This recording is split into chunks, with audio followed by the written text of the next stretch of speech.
All right, everybody, we're going to go ahead and get started. Thank you so much for your patience while we dealt with some technical difficulties. I just want to remind everybody, as is the case with most of these sessions, that we're going to be discussing sexual assault, harassment, trauma, and victim blaming during the session. And if you need to sign off at any time for your own well-being, please do so, and please take care of yourself. There are resources on our website for survivors and their loved ones if you would like to view those at any time. And also, for the purposes of this session, we are focusing on the power of storytelling in changing culture and politics. But it's important to remember that survivors are valid no matter if or how they choose to share their stories. We just wanted to acknowledge that before we start. Lastly, please write down and submit any questions you may have throughout the presentation in the chat box. At the end, we will have some time for question and answer session.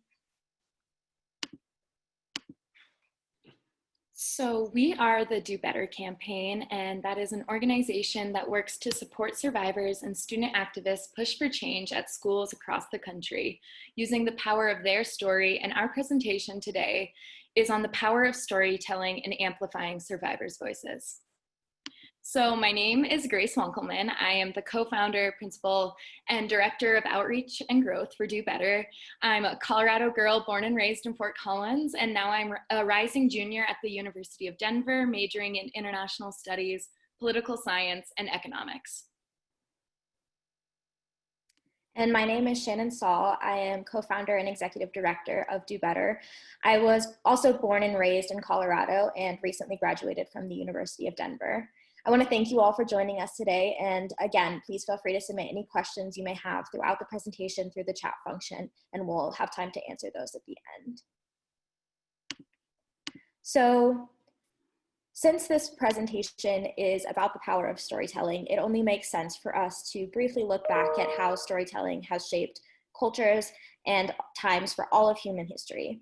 So, visual storytelling has been used for much longer than we might assume. It is the oldest form of nonverbal storytelling, and it dates back to as early as 162,000 BC in Africa with ochre.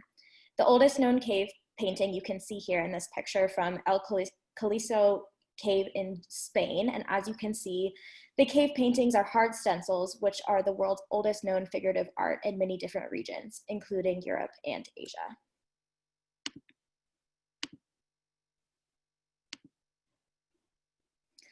Cave paintings and visual storytelling have evolved over the years to include petroglyphs, storytelling on Greek vases, and then after the invention of paper in 105 CE, on paper.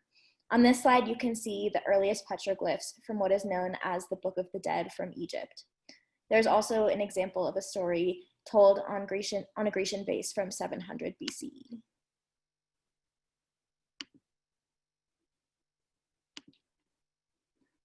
Continuing the history of visual storytelling, the invention of the camera in 1816 created a shift. Photography became a new and popular form of narrative sharing. You can see here the first photograph ever taken, called The View from the Window at Le Gras. This is the earliest photograph taken of a real-world scene taken through a process at the time called heliography.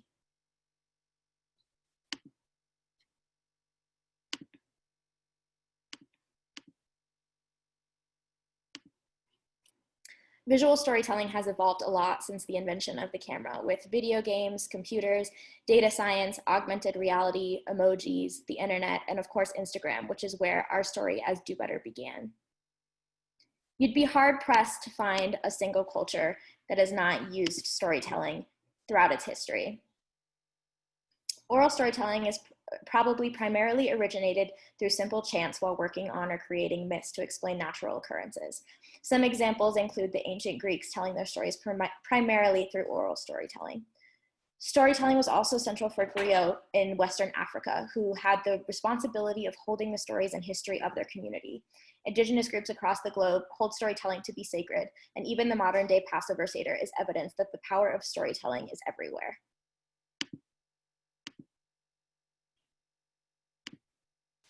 An important example of the importance of oral storytelling is the 9th century fictional character Scheherazade of 1001 Nights, who saves herself from execution by telling the king tales and stories. Earlier examples of the power of storytelling are reflected by Vyasa in the epic Maharbhataya.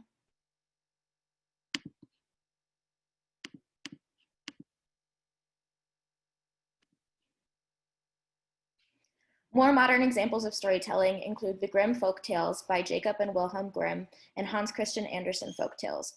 These all started as oral stories that were eventually written down. Additionally, Maria Shudlock, a retired English schoolteacher that lectured on the art of storytelling, used it as a way to introduce literature to children.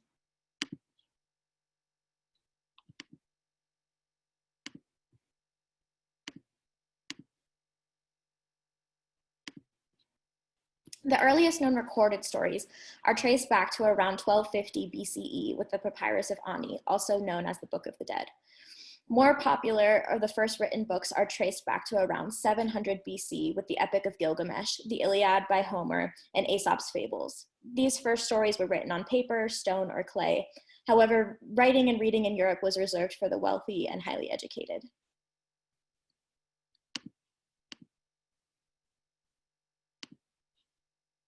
As alphabets and written language developed, the way that stories were written developed with it. The Chinese developed woodblock printing, which allowed them to create multiple copies of one work, which allowed information to be shared to a larger population. The Christian Bible is still the most widely read book in the world and was written between 1200 and 165 BC and is still passed down through generations.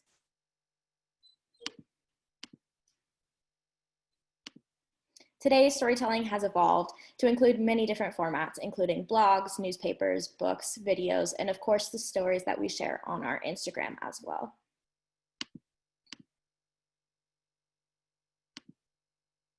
Unlike most other traditional forms of storytelling, this story is much shorter with its advent around the 1890s with the invention of radio. Television was then invented in the 1920s and has evolved quite a bit since then. Digital storytelling at its core is the practice of using computer-based tools to tell stories such as documentaries, videos, electronic memoirs. The advent of modern technology has allowed for storytelling to expand farther than ever before.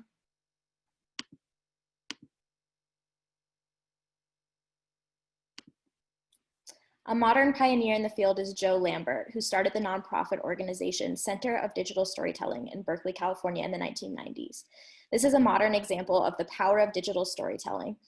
And there also are other examples, such as the radio soap operas that followed the Rwandan genocide. Research found that these stories actually helped change beliefs and behaviors of Rwandans in both Hutus and Tutsi communities. They were more accepting of the other group and more willing to support things such as intermarriage following the radio soap operas that were used to tell stories during that time. The bottom line here is that stories are a part of all of our histories and have the power to change hearts, minds, and outcomes. I like this quote from Marco Margolis, which says, "If you want to learn about a culture, listen to the stories. If you want to change the culture, change the stories." So as we transition out of the history of storytelling into more about the power of how storytelling can be used to shift culture and politics, take a moment and think about movements you've seen led by storytelling that have been successful in changing politics or culture. Go ahead and take a moment and send those in the chat box.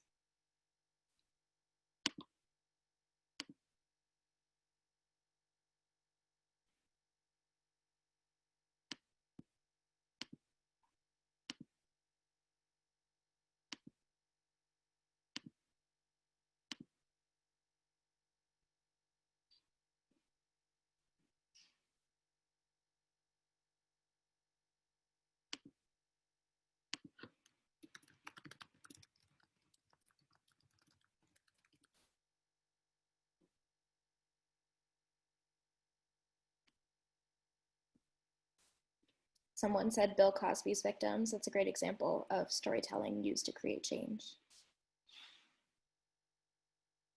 Me Too.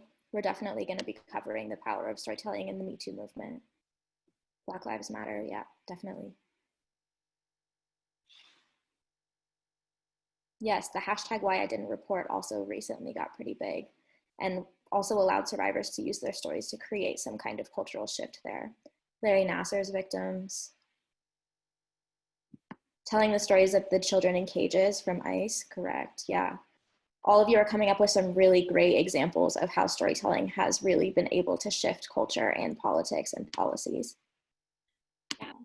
And time again, history has witnessed how even the single narrative of one individual can spark massive change. Stories put emotion and an identity behind larger issues. The empathy that narratives create builds solidarity, and that solidarity builds change. An example of this can be seen in 2013 when Alicia Garza, Patrisse Cullors, and Opal Tometi created the Black Lives Matter movement following the tragic murder of Trayvon Martin.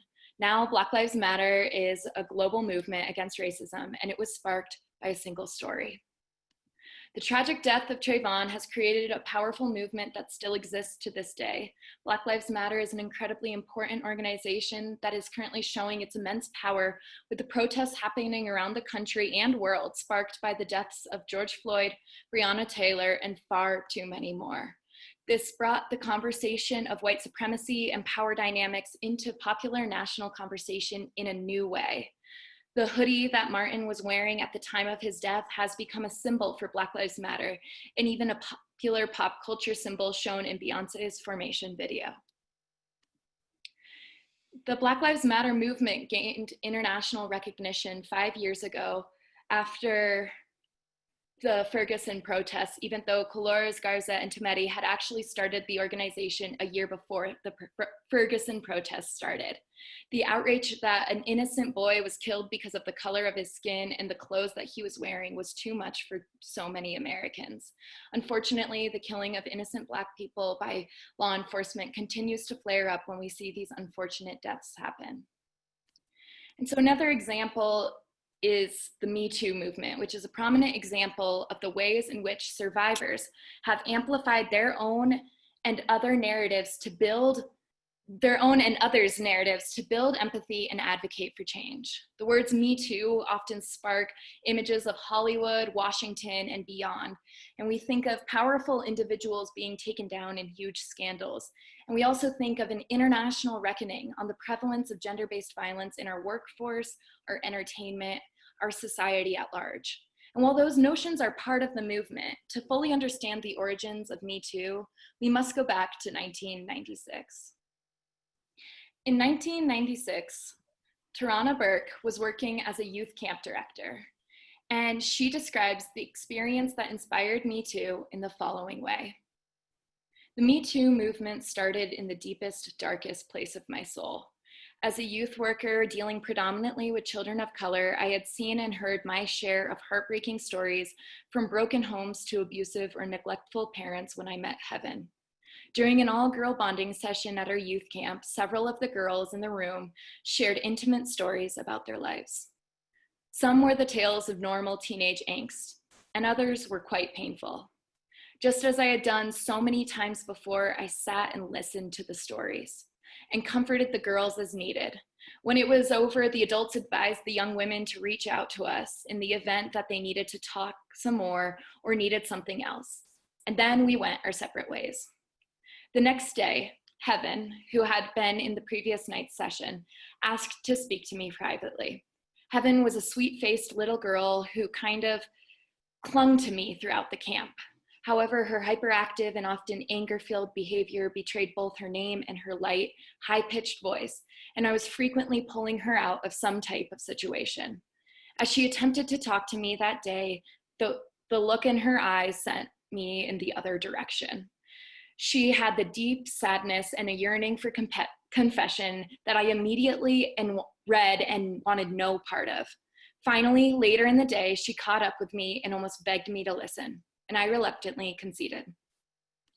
For the next several minutes, this child Heaven struggled to tell me about her stepdaddy, or rather her mother's boyfriend, who was doing all sorts of monstrous things to her developing body. I was horrified by her words. The emotions welling inside of me ran the gamut, and I listened until I literally could take it no more, which turned out to be less than 5 minutes. Then, right in the middle of her sharing her pain with me, I cut her off and immediately directed her to another female counselor who could help her better. I will never forget the look on her face. I will never forget the look because I think about her all the time. The shock of being rejected, the pain of opening a wound only to have it abruptly forced close again. It was all on her face. And as much as I loved children, as much as I cared about that child, I could not find the courage that she had found. I could not muster the energy to tell her that I understood, that I connected, that I could feel her pain. I couldn't help her release her shame or impress upon her that nothing that happened to her was her fault. I could not find the strength to say out loud the words that were ringing in my head over and over again as she tried to tell me what she endured. I watched her walk away from me as she tried to recapture her secrets and tuck them back into their hiding place. I watched her put her mask back on and go back into the world like she was all alone, and I couldn't even bring myself to whisper, "Me too." And so we understand that that story was very intense. So take the next minute or so to process it and reflect. As a reminder, there are resources on our website, and please exercise self-care.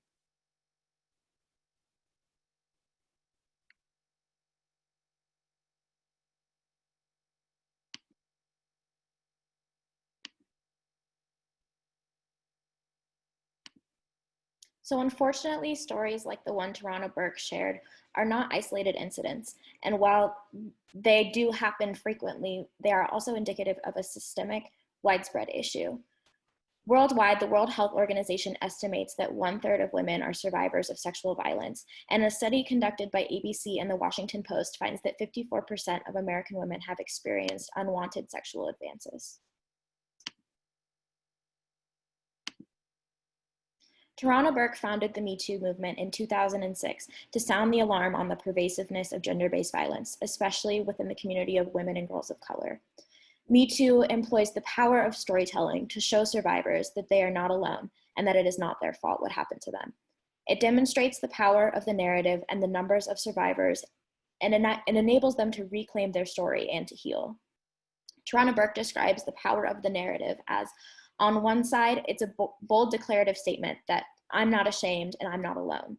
On the other side, it's a statement from survivor to survivor that says, I hear you, I see you, I understand you, and I'm here for you, or I get it. On October 15th, 2017, Alyssa Milano, a famous actress, made this tweet. I'll let you read it for a minute.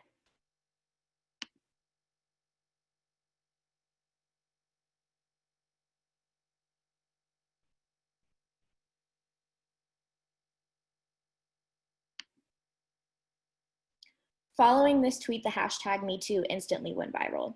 Milano says that her intentions in elevating the movement were to demonstrate the magnitude and the scope of the problem.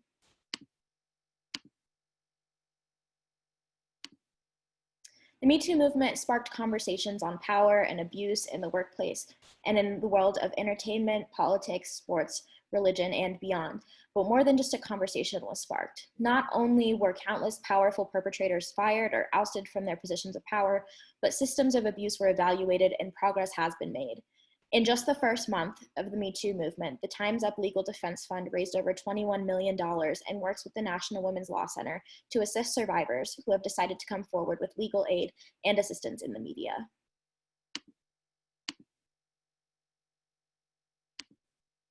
From October 2017 to December 2017, RAIN, or the Rape, Abuse, and Incest National Network's national hotline, witnessed a 23% increase in calls, and 1 in 6 LA-based nonprofit for male survivors witnessed a 103% increase in the use of their helpline.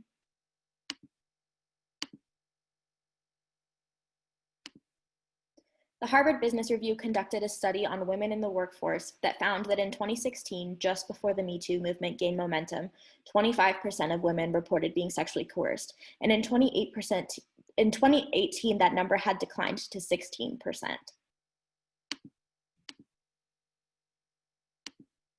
The same Harvard Business Review study found that from 2016 to 2018, unwanted sexual attention in the workplace declined from 66% of women to 25%.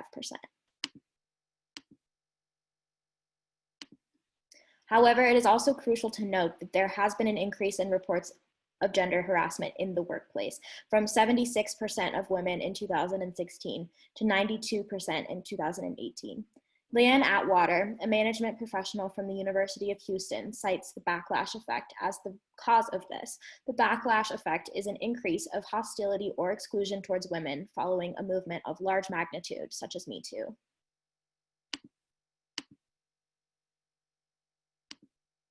Another study published in the Harvard Business Review found that more than 16% of male respondents would be reluctant to hire an attractive woman. 21% would be reluctant to hire a woman for positions that required close interpersonal interaction, and 22% of male respondents reported that men are less likely to include women in social interactions following Me Too. This backlash is another form of victim blaming. It is not due to the gray area of workplace harassment, as the study found that most men and women agree and are aware of what behaviors constitute sexual harassment. Arwa Mamadi and in The Guardian argues that this backlash is not because many men are afraid of being accused, but rather because they are now compelled to consider their behavior and to question their long-held power dynamics. This backlash, though typical for movements on the scale of Me Too, is yet another way that victims get blamed and shows resistance to productive action. And so Tarana Burke says that when we talk about sexual harassment in the workplace, but there's sexual harassment in schools, right? There's sexual harassment on the street. So there's a larger conversation to be had. And I think it would be a disservice to people if we couch this conversation in about what happens in Hollywood or what happens in even political offices. And just as Burke asserts in this quote, Me Too is about so much more than the high-profile cases and big scandals. What Me Too has demonstrated is the power of a story and centering survivors in fueling discourse and change. So many of us here today are already aware of the pervasiveness of gender-based violence on college campuses. A study conducted by the Association of American Universities in 2019 found that 1 in 4 undergraduate women experienced sexual assault while they were students. Nationally, over 1 in 3 sexual assault survivors will drop out of college before completing their degree. So Shannon Saul, Madeline Membrino, and I are all survivors, and we were all students at the University of Denver when we met at a coffee shop near campus in January of this year. We had spent several years working on eradicating gender-based violence, but we all felt that there was a lack of awareness and attention to the issue on campus. We had hosted countless events and put on several programs and resource campaigns on campus, but we had yet to feel any real culture shift on our campus. We wanted survivors to have a place where they could share their stories without having to go public with their names. We wanted to amplify survivors' voices in the hopes that our campus would begin to change. We had no intentions of starting a movement or garnering national attention. Quite honestly, it was 3 pissed off survivors, each of us with our own painful story, who wanted to feel safe while pursuing an education. At the University of Denver and through our work with survivors in student leadership, community organizations, and advocacy on gender-based violence prevention, one of the biggest things we noticed was that survivors were not being heard. So many of us have a story, but so many of us keep that story to ourselves, and we feel isolated, ashamed, and alone. On college campuses, we've witnessed how normalized violence is and how for far too many students, assault and violence just seems to be the normal college experience. And so on January 12th, 2020, we created the Instagram account called We Can DU Better. The intentions behind this account were to elevate the voices of survivors on DU's campus. Our platform allows survivors to share their stories anonymously and provides resources for support. When we woke up the next morning after launching the account, we had over 1,000 followers, and the page and the stories featured on it instantly became the topic of conversation in classrooms, campus organizations, social events, and even the administrators' meetings. For what felt like the first time our community was engaging in a productive conversation on gender-based violence with the survivors' stories as the anchor. And this story is just one example of the posts we feature on our account.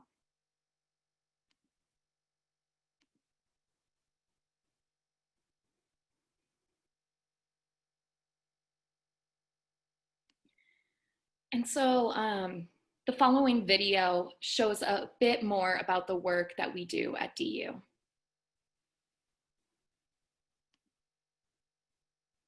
Call for change at the University of Denver as students start an Instagram account with stories of sexual assault and harassment to get the school's attention. And it's working. Denver 7's Lance Hernandez talked to some of those women who posted. Lance, some heartbreaking stories here. Really heartbreaking stories. One student said she went on a date, was plied with alcohol, and was then assaulted. Now, the alleged perpetrator, a classmate. She tried but couldn't get him removed from class. She said he did his thesis on consent and how wonderful consent was. Stories like that being posted on an Instagram page called We Can DU Better. I was only in my first couple quarters. I genuinely thought he was trying to kill me. I woke up in the puddle of my own blood. When I tried to pull away, he just continues. I couldn't get him to stop. He had told me that nobody would believe me. Student leaders reading accounts of sexual violence posted anonymously on Instagram. I was horrified, but honestly not surprised. It's a topic that we don't talk about nearly enough. That Instagram page getting many students talking about how DU deals with sexual assault. They have a lot of times treated survivors with a little bit less than respect. This was the very first weekend of school, and Grace Wankelman, one of the alleged victims. She was apparently drugged while attending a party earlier this semester. And I was drinking water with my hand over the water glass that I poured myself. And I remember talking to friends. I remember hugging people. And then I woke up in the ER. She says she got involved in student government because of what happened. On Tuesday, students will hold a silent protest on campus to address gender-based violence. This protest will really represent the fact that it's such a bigger issue than you think, and you are not alone. In addition to the protest, students are demanding that victims be acknowledged, that campus security be more representative of the community it serves, and that DU invest in trauma-informed training for campus safety, faculty, staff, and students. These requests are things that I think the administration is willing and was already thinking about implementing. DU's Title IX coordinator says the school is committed to doing better. Everyone agrees that these stories are horrific and that they don't embody the values that the University of Denver has. Now, that silent protest will take place at 12:30 Tuesday afternoon on the Carnegie Green at DU. Those planning to attend are asked to wear teal, the color of sexual assault awareness. Quite a story. Very disturbing. Thank you, Lance. Sure.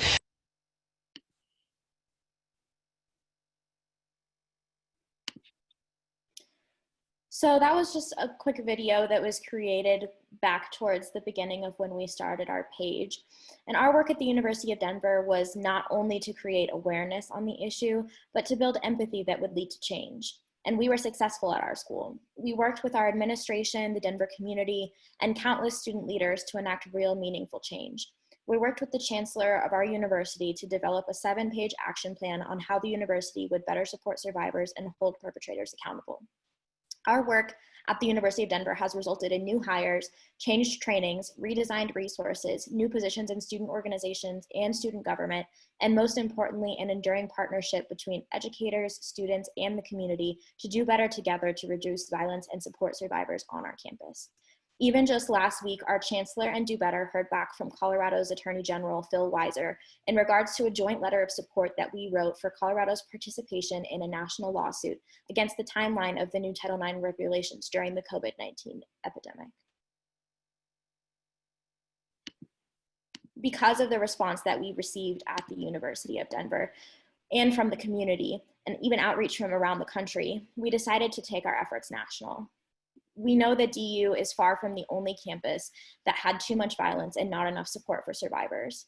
Though some of these problems were unique to DU, so many are present on every campus and in every space that we go into. We knew we needed to do our part. In February of this year, we launched a national Instagram account called the Do Better campaign.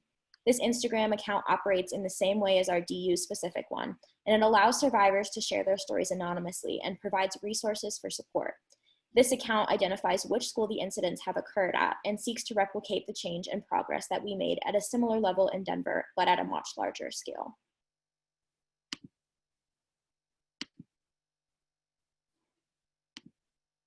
Through our work and advocacy efforts at DU, we understand that each campus and community is different. On each campus, the problems and solutions can differ, and what worked at DU may not be the exact approach that works on other campuses. Our platform allows us to see the narratives and problems coming out of specific communities, and it also enables us to engage with the appropriate individuals for organic and survivor-led action.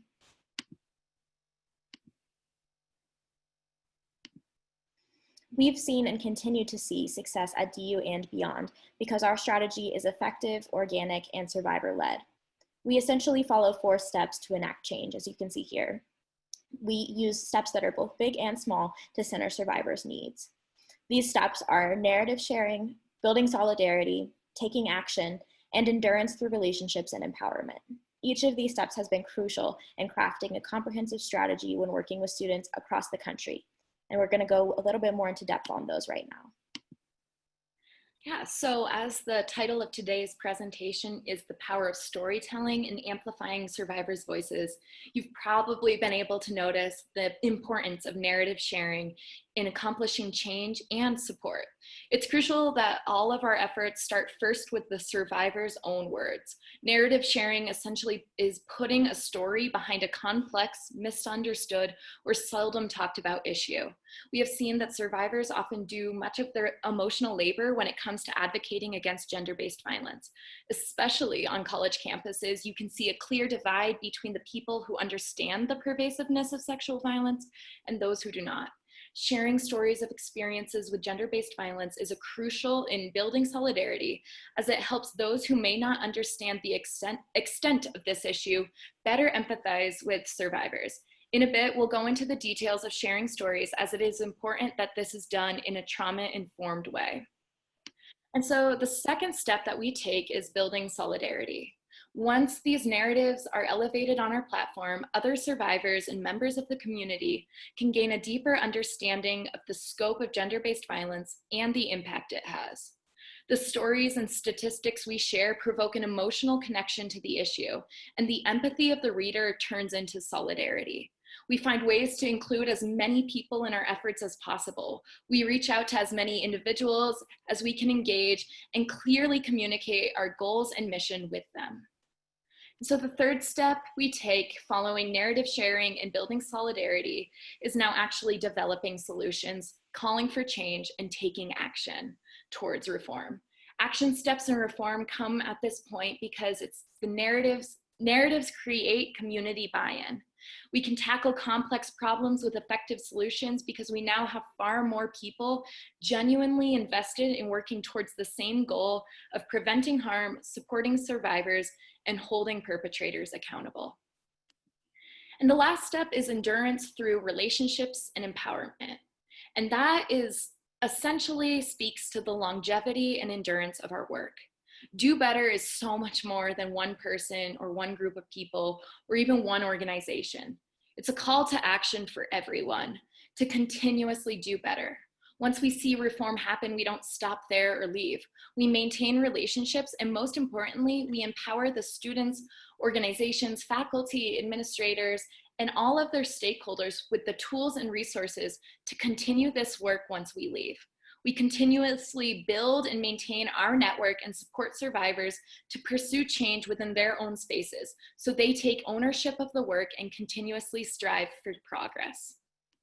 And so to break this down, we'll use an example of the work we've been doing at Loyola University, Maryland. And this is an example of how our model works in practice. Over the past month, Do Better has been receiving many stories submitted by survivors at Loyola University, Maryland. We post the stories in order of when they are submitted and edit nothing unless identifying information is included. The response Do Better received from Loyola illustrates the organic, effective, and survivor-oriented nature of our model. So on June 22nd of this year, we posted the first story submitted by a survivor at Loyola, and this is what the survivor described. An athletic team on campus made bets about which teammate could have sex with girls, whether they wanted it or not. I was raped for less than what you could buy lunch with. I went through the Title IX process only to find that the school protected its athletes every step of the way. They let the team stalk, intimidate, and verbally and physically harass me for months. I was one of so many girls, and none of us mattered. Several years later, I'm still in intensive therapy for severe PTSD. He's still playing college sports. And after this story was posted, dozens and dozens more stories from Loyola were submitted and posted. Each one was truly devastated and illustrative of a widespread problem. And just 2 days after that first post was made, a survivor who will be entering her senior year at Loyola reached out to us to see what could be done. We met with her, and within a week, a team of 7 Loyola students was formed and organized a Do Better Loyola chapter. In just the past month, we have worked with these inspiring survivors to build solidarity across Loyola and Baltimore. We have worked with athletics, faculty, student organizations, and media outlets in Baltimore. And so the Loyola community has been incredibly responsive to Do Better, and many are calling for change. Since being created just 4 weeks ago, a petition created by Do Better Loyola has gotten over 2,250 signatures, which is impressive for an undergraduate population of 3,800. Last week, the president of Loyola, Father Brian Linane, met with the 7 students of Do Better Loyola and has already released a list of commitments, which include committing to hire an additional full-time Title IX professional, enhancing the Women's Center, establishing an advisory board of students, and conducting a comprehensive independent review of policies and practices. We are still pushing to get further commitments from Loyola's administration, but this quick turnaround shows that storytelling has the power to not only create a shift in culture and conversations, but in actual policies and practices as well. Though we continue our work with leaders at Loyola as much as they need, Do Better Loyola and the other student leaders there are adequately equipped with the tools and resources to advocate for survivors on their own campus. We meet regularly with them to provide any support they may need, but even in the most recent meeting with the president, was led entirely by Loyola students. Because of this framework, long after the student leaders graduate and the founders of Do Better stop regularly meeting with us, they will be able to continue pushing for change and progress on their campus. So all of this might seem like a lot, but when you really boil it down, the work we do is anchored in the survivor's individual narrative and the collective community story as well. We want to emphasize that one of our core values is creating movements led by students and survivors and crafting strategy to the specific place and situation. One size does not fit all, and it does not make sense to treat all schools, administrations, campus cultures, and student leaders as if they are the same. When we were leading this movement at the University of Denver, we had some national organizations that reached out to us with great intentions of helping us. And some of the things that they offered were very helpful, but we felt that they didn't have the capacity to see us as our own group with our own set of circumstances. We work with students and activists to make sure that the strategy and message of their movement fits their time, place, and space.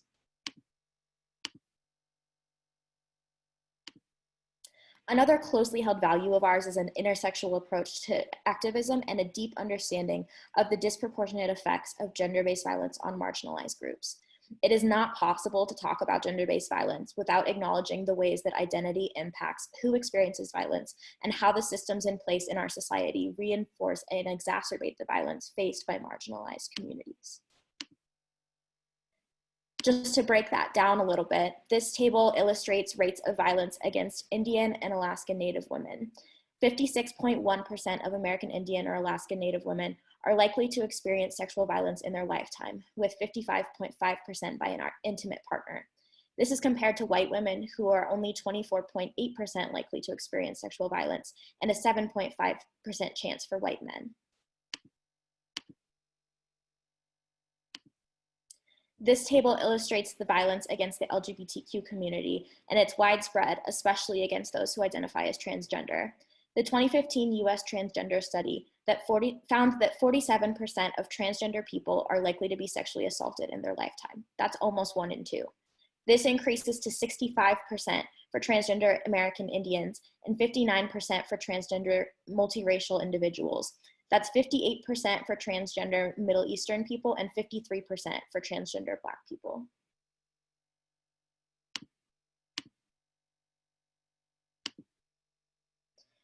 This chart breaks down the percentage of women that will experience gender-based violence in their lifetime by race and ethnicity in the United States. As you can see, mixed-race women, Native women, and Black women are disproportionately more likely to experience gender-based violence. An intersectional approach forces us to look not only at how each of these identities can multiply someone's risk for experiencing gender-based violence alone, but how a single person can hold several of these identities at the same time and be at an even greater risk. The systems in our society that are supposedly designed to help victims, such as the criminal justice system, are often also harmful to people in these marginalized groups and can inflict violence when survivors are seeking justice.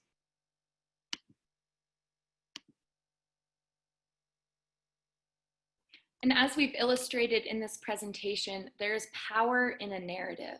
And no narrative is the same. Once again, choosing to share your story is 100% your choice, and you should do what is right for yourself. I can personally say that while I talk about my experiences very publicly, there are certain things that just the people close to me and I am aware of. In my own experience, sharing some of my story has been so incredibly scary, but it has also been one of the most empowering things I have done. Some things that you might want to remember when sharing your story are to focus on your experiences and emotion. How did what happened affect you? Only share the details you feel comfortable with. You do not need to exploit your traumatic experience for others to feel empathy for you. You do not have to share your story. And if you do not have to share it like anyone else. Do what feels right for you. It's about reclaiming your power. Include a call to action. Where in your story could someone have made you feel a little bit less overwhelmed, sad, angry, or scared? And so the following video is an example of a survivor sharing their story, and it is a narrative that is incredibly powerful. Again, there isn't one correct way to share your story, but this is an incredibly powerful way.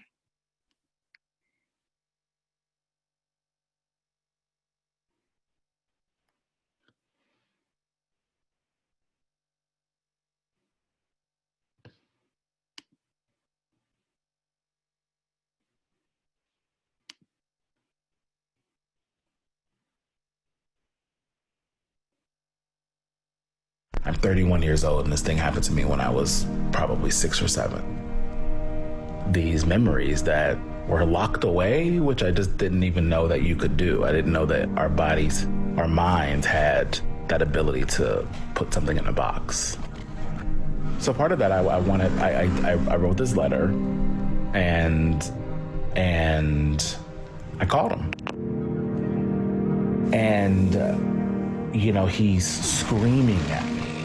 And he said, if I did something to hurt you, I'm sorry.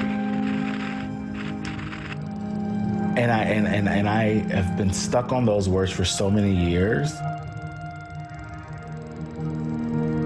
I think the thing that was like the hardest thing for me listening to that was like, do you think it's strange that I don't know what your face looks like, but I know what a part of your body looks like? Do you think that that's what a son should be able to say to their father? And just like this level of like, I don't even know what you're talking about. You will never be forgiven for this, but I don't want to walk through life hating you, because I realized by doing that, I was only hurting myself. I was only putting more, negative energy on myself. And I was just like, I can't carry that anymore. I think it starts with you. You have to make the decision to stop shrinking yourself to make space for someone else's feelings about what you went through.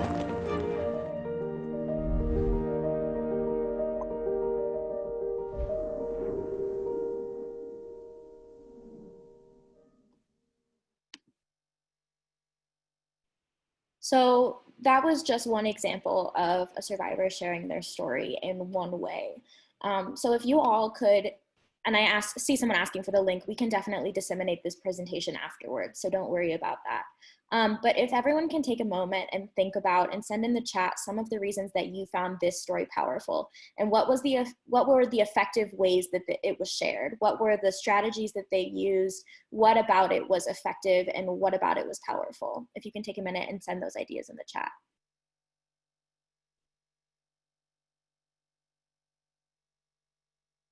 Yeah, that is definitely true. We don't hear male stories often. Yeah, the person did not show their face and it was completely anonymous. The imagery, definitely. Yeah, I see a lot of people saying the visual effects emphasizing certain phrases. The music.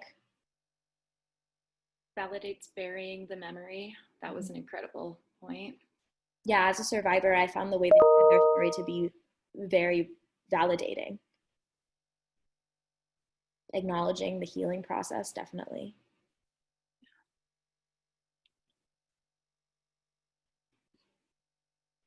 Yeah, thank you all for sharing your ideas on what was effective about that. It was definitely authentic. Some of the ideas that we came up with, which are some of the same things that you all shared, were that this person focused on how their experiences were and how they felt about them. They were genuine, someone said authentic, and they told their story in their own voice. And they shared relatable details. Most people can imagine a phone call with their dad or a similar situation.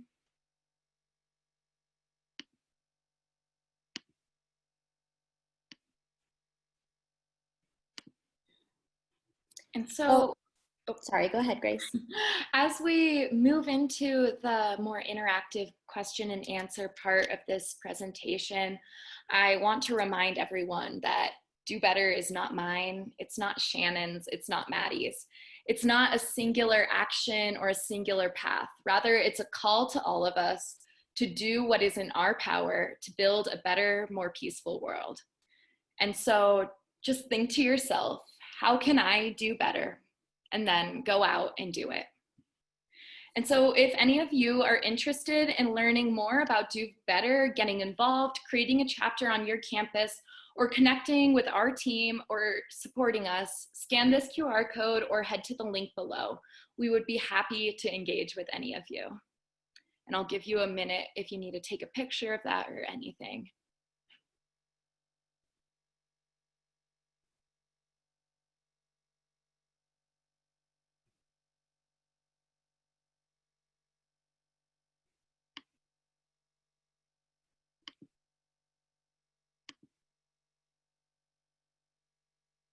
And again, we'll be sending this presentation out afterwards if you registered, so don't worry if you can't get it all right now. And here is our contact info as well if you're looking for our Instagram page, our Twitter page, or our email. And our website has been linked on all of these slides in the bottom corner. So we have the rest of the time for this presentation for questions if you all want to send some in the chat box. And I'm just going to go in order of the questions that we've received. Nothing is too off topic if you want to ask about it. So someone asked, how do you help people when they want to share their story, but it actually harms them more, or the time or space isn't healthy for them, or they're still too traumatized?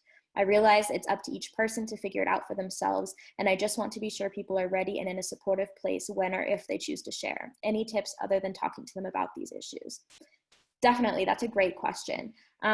Something we really wanted to emphasize, and I'll emphasize it again, is nobody needs to share their story if they don't want to. And some people might not be ready and some people might never be ready. That just might not be the thing that that survivor wants to do, and that's totally okay. For the purposes of this presentation, we were focused on sharing stories, but that's never something that anybody has to do. With that said, if someone is ready, we try to make as many resources as possible available to survivors. And we are also there to talk with someone about sharing stories if they want to know, does this make sense, or is this going to be effective? We're happy to talk through that with people. I don't know, Grace, if you have anything to add to that. Yeah, I think another thing is just, there's never one timeline. You don't heal in a linear way, and there isn't a timeline of when you should be ready to share. It's all about personal choice and what's going to make you feel the most empowered and what's going to help you heal. And so some people, that's sharing their story right away. Some people never share it, and all of that is valid. It's just different approaches that work for different people. Definitely. Another question we got is, in addition to these reports to the Instagram accounts or websites, how much are you suggesting that survivors report via the JDoe app or to the Callisto app? That is a great question. So we have actually spoken with both of those groups, and we're working pretty closely with Callisto right now. For those of you who don't know, both of those apps are matching apps that allow a survivor to share their story and then be matched and let know if someone else reports the same perpetrator, basically. One works more with law enforcement and the other works more with campuses, specifically in the Title IX process. We encourage survivors to share with whoever they feel is most applicable. For some survivors, they want to keep their story completely anonymous, but they want people to know about it, which is why our page might fit for them. For others, they might want to know if someone else reports the same perpetrator, or they might want to report to law enforcement and use the JDoe app. But I think it really just depends on what the survivor is looking for. We try to make those resources available as much as possible. And there are definitely many routes people can go to share their stories, but what we provide is very specific for people who want to remain anonymous and want to bring attention to what happened to them. I don't know, Grace, if you want to add to that. I can just personally say that I used Callisto as a survivor. I remember I was watching the Brett Kavanaugh hearings, and I was watching the testimony, and I think I was just so terrified. That entire experience was so difficult. And so I was looking at resources of how to report, but I don't want to report. I don't want to come forward. I didn't want to attach my name. And so I did use Callisto, and I think that just gave me some peace of mind. And so it was a resource that worked for me when I needed it. And I think other survivors have used it, but again, there's so many different resources, and there's not one correct option. Definitely. Another question we got is, what downsides have you encountered by running the Instagram accounts and your efforts? Grace, I don't know if you want to take that one. I mean, there's definitely some not so happy people out there, I would say. I would say vast majority of responses have been incredibly positive, and most people support the work that we're doing. However, some people, I think it's questioning the status quo, and people don't like that. And so we've gotten threats, both anonymous, mostly anonymous threats, but some people have reached out to us to just tell us that they don't approve of what we're doing. And I think that's why it's been important. We've all set up a legal plan and a personal safety plan. And we just have to be really aware of those risks. Definitely. Yeah, we have definitely encountered some people who are not happy about what we're doing, but it's vastly outweighed by the support that we have received. And we have received some threats, but we are fully equipped to handle those. Kind of in the similar vein, someone asked, are you networking with the other Instagram accounts that are similar to coordinate a push for college and state level changes? That's a great question. So there has been a recent surge in pages like ours. Ours was created back in January, but throughout July, a few new pages started to spring up. One example of this is an account called Dear PWI, which is providing a space for students of color to share their experiences at predominantly white institutions. And some other accounts are popping up that are sharing stories of gender-based violence.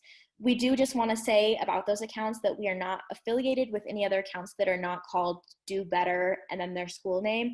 And we can't guarantee the safety or anonymity for those who share with them. But with that said, we do see our role at Do Better as so much more than just posting stories.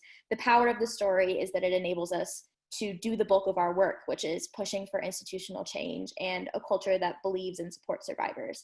So any of those accounts that want to reach out to us and start a Do Better chapter on their campus are welcome to. And we have spoken with some of them about how to develop safety plans and make sure that they are safe. But unless they're called Do Better, we are not affiliated with them. Another question we got is, someone asked, how do you address straight men in caring about rape? That is a great question. I think that what I would say is that our presentation was about creating narratives as a way to open the space for those conversations. A lot of times this topic and topics similar to this are seen in mainstream culture as controversial or too emotional. But when we share narratives and hear the stories of other people, like that video I just shared, it takes the problem away from being such this giant, abstract, far away thing and makes it personal and allows someone to connect with a person rather than an idea. And I think that's where we see the power of narrative sharing. I don't know about you, Grace. Yeah, and I think also just the power in building empathy and kind of demonstrating how widespread this issue is really builds solidarity for those who aren't necessarily affected by this. And I definitely still see that survivors absolutely carry the majority of that emotional burden when doing this work.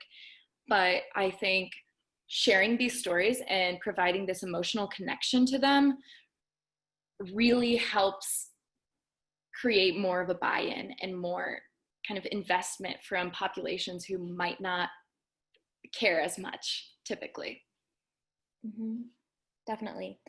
Another question is, how do you reconcile the calls for police and prison abolition and the movements to hold more perpetrators accountable?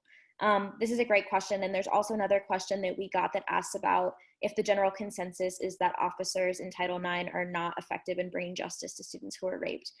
Those are both closely related and great questions. So we see the goals of police and prison abolition movements and holding perpetrators accountable as being aligned. The current system of policing and imprisonment is failing to hold perpetrators accountable. We know from statistics at RAIN then that perpetrators of sexual violence are far less likely to see jail time than perpetrators of other violent crime, and few see any jail time at all.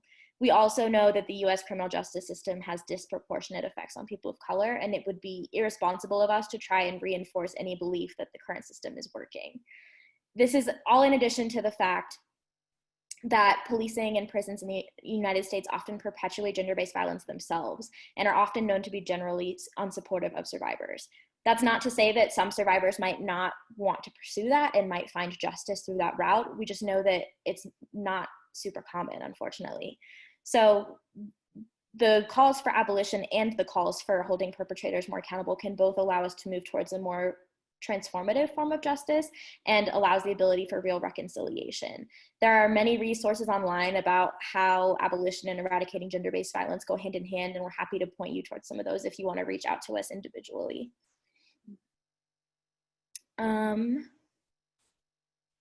Someone asked, has there been any legal situation if someone mentions a perpetrator by name? That is another good question. This is one of the reasons we don't recommend other folks start their own accounts. We started our national account because we had lots of people reaching out to us when we were just at the University of Denver asking how they could do this. And we had to dump on them like, you should probably talk to a lawyer and create a safety plan and create a self-care plan. And you should probably make sure that everyone in your environment is supportive and you might want to remain anonymous. And it was a lot for folks. So we created our national account to take on that responsibility so other people don't have to. And one of those things is that we've already navigated all those legal questions. On our page, for legal reasons, we do not name perpetrators, and we don't post anything we'll take out if there's like specifically identifying information that identifies one person. And that is a choice both for legal reasons and also because the goal of our page is to create culture shift and shift systems rather than attack any one individual person. I don't know if you want to add to that at all, Grace. Yeah, I think, quite honestly, I think you covered it. Yeah, I agree with you. Yeah, I see some people asking about interaction with athletes. Great question. When we started at the University of Denver, we met with the athletic director there, and we have also been meeting with athletics folks at Loyola as well. And I think that is a great place for people to get involved because sometimes people stigmatize athletics as that might be a toxic culture where gender-based violence occurs, and that might be true to a certain extent, but we also know there are a lot of survivors in athletics, and if we don't include them in the conversation, we're really missing a large piece of that. So we definitely speak with the athletic community and are super interested in exploring that connection further. Yeah, I would say that athletics and organizations like that can be both a place of healing, but also sometimes a place of harm. And it's about really getting leadership invested and looking at those culture shifts and what's causing the problems and stuff, and really just getting athletes on board because it can absolutely be a place of healing, and it is for so many people. That being said, certain things can cause real harm. Definitely. Someone asked, how do you feel about the importance of teaching trauma-informed sexual health education to survivors of sexual trauma? Definitely very important to teach trauma-informed sexual health education to survivors and also to non-survivors. That's some of the programming that all of us I know have worked individually on. It's not something at the Do Better campaign that we focus on, but we definitely partner with organizations who do that. And, oh, you are trying to bring it to Nebraska. Yeah, I think that that's definitely a conversation. If you want to reach out to us, we might be able to connect you with some organizations who specialize in that. And it's also something we would definitely advocate for on college campuses and at high schools as a part of their sex education, because it is very important that there's a trauma-informed piece there when most of the people in a room during a sexual health training might have one experience, but there might be groups of survivors who have a different experience, and it's definitely important to talk about all of those aspects. Grace, I don't know if you want to add to that. And I think also sometimes in certain sex education, when it's framed as almost such an evil thing, that can be incredibly harmful for survivors because survivors can sometimes see themselves as there's something wrong with me. I'm evil, and it can really affect their healing process. And so making sure it's trauma informed and really open-minded and inclusive really helps it be a place of healing, I think. Yeah, another question we have is, as survivors yourselves, how do you take care of yourself while doing this work? Super important question, maybe the most important question. This work, as many of you know who also do it, can be super fulfilling and also very exhausting. And we always put our self-care first with no compromises. If any of us need to take a step back, we work to support each other with no questions asked. And it's super important when doing this work to have a regular self-care schedule and a written plan for what happens when you are triggered, because it will happen and you might think that you will know exactly what you will do, but in that situation when you have a trauma response, it might not be as easily accessible if you don't have it tangibly somewhere. So the bottom line is kind of to always pay attention to your body and your needs and never compromise your own well-being for a movement, because we can't help others heal if we don't continue to heal ourselves. Each of us have different specific self-care practices that we use also. I know, like, for example, I make sure that, like, at the end of the day, there's a certain time when I close my laptop and I'm done working on this. And then I might take a shower to, like, kind of physically cleanse and put it away for the night. I don't know, Grace, what tips you have or what you use, but. Yeah, I think for me personally, I know part of it was also about the timing, I think. So about a year ago, I was working at a rape crisis center, and that was a job I actually ended up quitting because where I was at in my healing, I wasn't ready to start doing that work, and I needed to give myself more time to kind of process what had happened to me.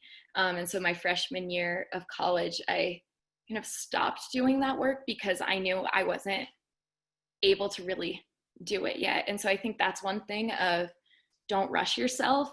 Again, there's no timeline. But then I think also really realizing that healing, especially healing from gender-based violence, is not a linear thing. It's not just like, okay, we're going to keep making progress and then we're done. It comes up and it can be unexpected. And so I just think surrounding yourself with support can be incredible. I have an incredible therapist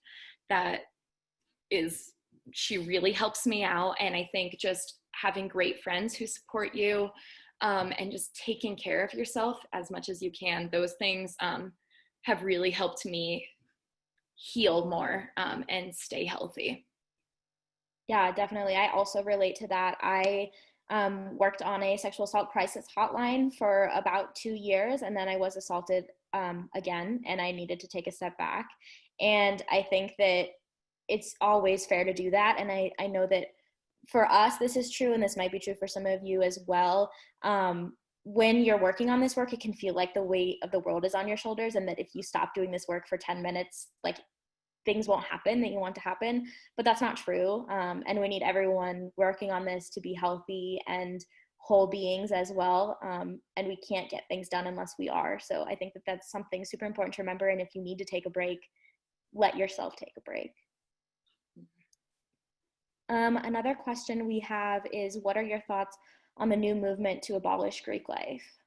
So we are currently working on an initiative surrounding Greek life that will be releasing more details in the coming month or so. And we support anyone who wants to share their stories in whatever way they choose to do so. I know some people are choosing to share those stories specifically related to their experiences in Greek life. And if that's how they want to share their story, that's totally fine.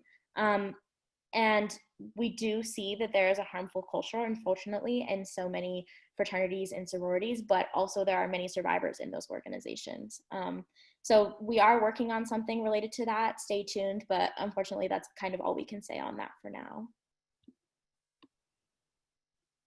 All right, I'm gonna give everyone another minute or so to see if anybody has any final questions before we sign off.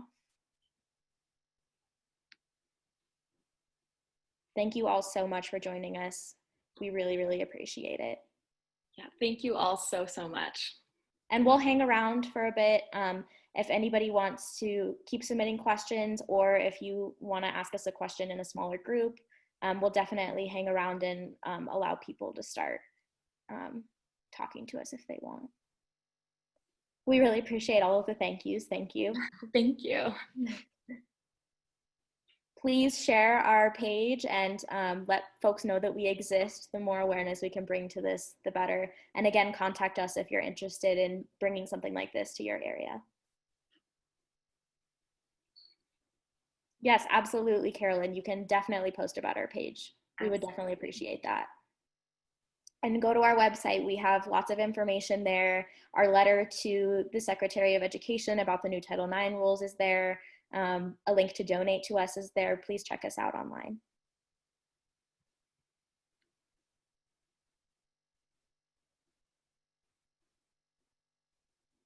And thank you to It's On Us and Rape on Campus. I see that they're going to sign off in case people want to ask questions in a smaller group, but we thank them so much for inviting us here. Yes.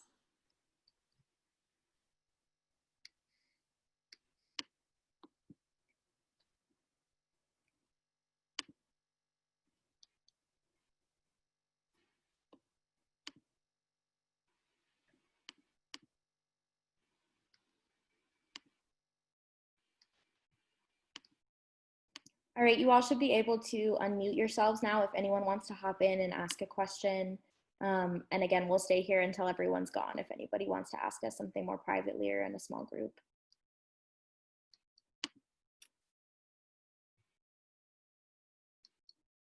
Thank you.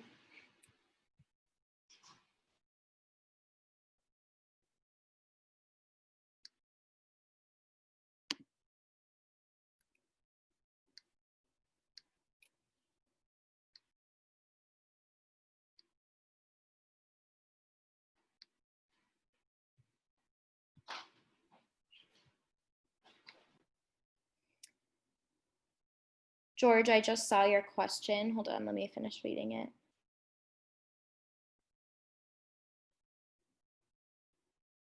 You're asking about if there are statistics about reporting that are different amongst different racial and ethnic groups, and if there are skewed statistics because different groups have less access to reporting or are less likely to report. I don't personally have any statistics on that, but I'm sure that they exist somewhere out there, and I'd be happy to do some digging for you if you want to send us an email. I do know that a lot of the stats that are taken are not necessarily just from criminal reports or people who make formal reports to the police. Some of the statistics, like from the Department of Justice, might be from that, but other organizations like RAIN compile their statistics from a whole different bunch of sources, including their hotline and anonymous surveys. So I would hope that that would be able to capture some more accurate statistics than just formal reporting, but I can't answer that. I'm sure there might be a disparity there, especially in the formal reporting statistics. I hope that's helpful. How to determine if both parties are too intoxicated to give consent? What is your organization's response to that question? It's a great question. I used to do consent education in middle and high schools and often got that question as well. And there's a couple things I would say to that. One is, if you're not sure, the answer is probably no, that person is not sober enough to consent. Another way I like to think about it is, if you wouldn't give someone the keys to your car, they probably can't consent. I think that that's a decent way to think about intoxication. And also, I think that just really emphasizing communication and erring on the side of caution. Worst case scenario, you end up not engaging in sexual activity and you can try another time. That's the kind of answer that I would give to that question. I hope that's helpful. Do we charge when we come to speak at other colleges? Good question, Carly. We do, but that is something that we can definitely work out privately. If you go to our website, there's actually a form to request us to speak. And we understand that different groups have different budgets, so we'll definitely work with you. But if you want to either send us an email or fill out that form on our website, we would be happy to speak for you all. How long did I teach consent in middle through high schools? When did I? I did that as like a internship while I was in school during my junior year of college. I did that for about a year through a local organization here in Denver. And our training didn't just explore consent, it explored things like gender roles and rape culture and like a culture of violence as well that we talked about with those kids as well. Are there any other questions anybody has? Again, we'll stay on until everyone signs off in case anybody wants to ask something in a smaller group.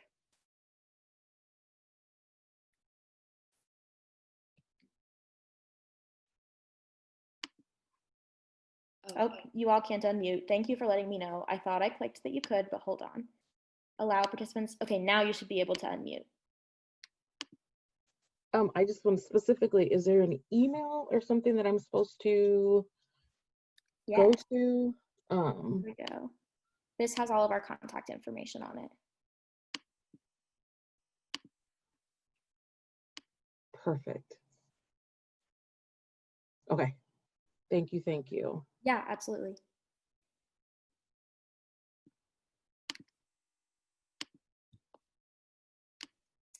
Yeah, thank you all so much for attending. It really means a lot. Yes, you will receive the slides, Michael. Those will be coming from either End Rape on Campus or It's on Us after this. We will be sending them our slides to distribute.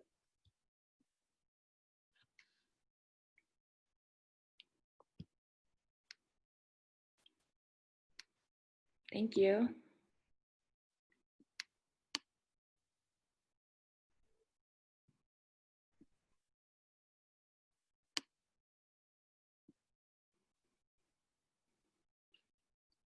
All right, I'm going to give folks another minute. If you have a question for me that you're waiting for people to sign off for, send it to me privately and I'll make sure we hang on. And otherwise, I'm going to start putting people out of the meeting in case they're sitting there not paying attention.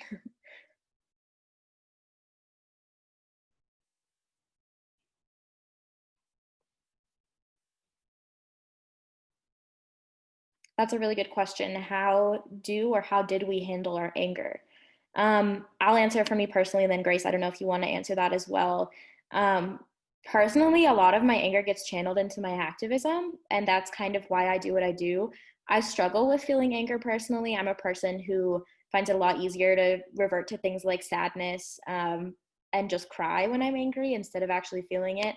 I find that being able to be an activist on this issue and really advocate for folks and engage with stakeholders and people who create policies allows me to channel that anger into something productive. But I also think it's totally okay to not be productive with your anger and to like hit a pillow for an hour. I think that like all of that is super fair. I don't know about you, Grace. Yeah, I think for me personally, I don't really get that angry. I think I really wanted to be angry because when I'm angry, that's easier to understand. But quite honestly, I really only got angry for like truly angry about this issue for the first time quite recently. And I think that was just such a unnatural experience for me, and I didn't really know what to do with it. And so it definitely was me just scribbling in a journal, going on runs, and just wanting to yell, I think was a big thing. I got in my car and just scream sang songs, which I think that helped me manage it in the moment. And so I think that was productive. But I mean, I do think that I feel incredibly strong emotions towards the issue. And I think it's been really helpful to channel that into activism, and then also just compassion for others. Yeah, definitely. And I think that coping skills work different for everybody. Find what works for you. And if you can't find what works for you, find a professional who can help you find what works for you. Isabella asked, what kind of advice would you give to someone who wants to go into a career of victim advocacy? I can answer that a little bit, but I'm also in that like trying to figure out my career stage. So I might also need some advice. I am 22 and just graduated college, and kind of started this organization with Maddie and Grace because there wasn't something out there that was exactly what I wanted to be doing. But how I got into this is participating in as many things as I could that weren't necessarily jobs. Participating in an organization on my campus, volunteering or getting an unpaid internship with my local rape crisis center, working on their hotline and doing consent education trainings, putting on sex ed events at my school. I think that a lot of those I was able to do because I had a certain amount of financial stability and time, and not everyone has that. But I think getting involved where you can, and even if getting involved just means you follow some Instagram accounts that talk about gender-based violence, becoming knowledgeable about the terms and the trends and what people are talking about, I think is really valuable in a job interview. But yeah, I think my best advice would just be get involved where you can. I don't know about you, Grace. Quite honestly, I think for me, it's just kind of looking at the problems you see, and sometimes people aren't doing something, and that's an opportunity for you to go out and do something. But then there are also so many different organizations where you can really plug yourself in. Shameless plug, if you're interested in volunteering, Do Better.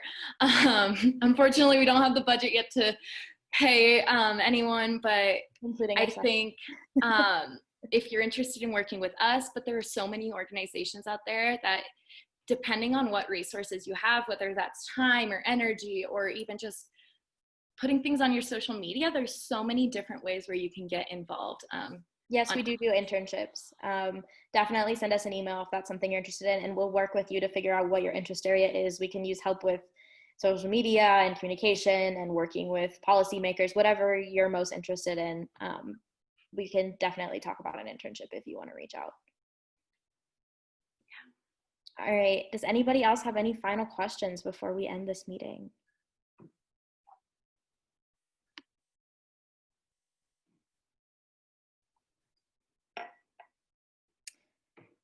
Again, our email is info@dobettercampaign.org, and our website is dobettercampaign.org. So if you have any questions, you can always contact us through either one of those, or you can DS on Instagram at the Do Better Campaign.